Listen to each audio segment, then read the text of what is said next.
Hey, Pastor Ron here. We continued this week talking about our enemy. And as I've said, every Sunday, hey, we talk about Satan. We're not giving him glory for anything.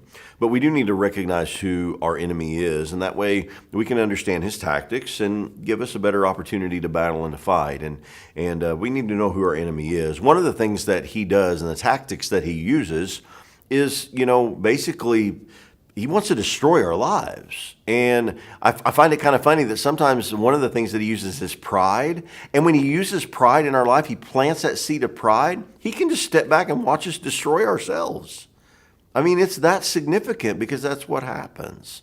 That little, oh, you're better than that, or you can do that better than them, or, just you're more powerful, whatever it may be.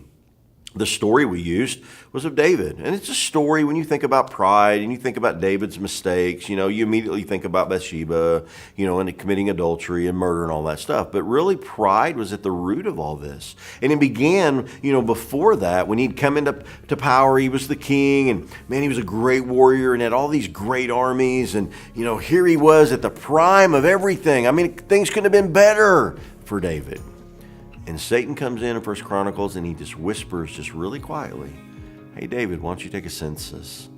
Now, the census in itself wasn't wrong, but the motive behind it was because that census was to show David how powerful he was, how many people he was leading. And the moment that happened, it affected and caused basically 70,000 people to lose their life.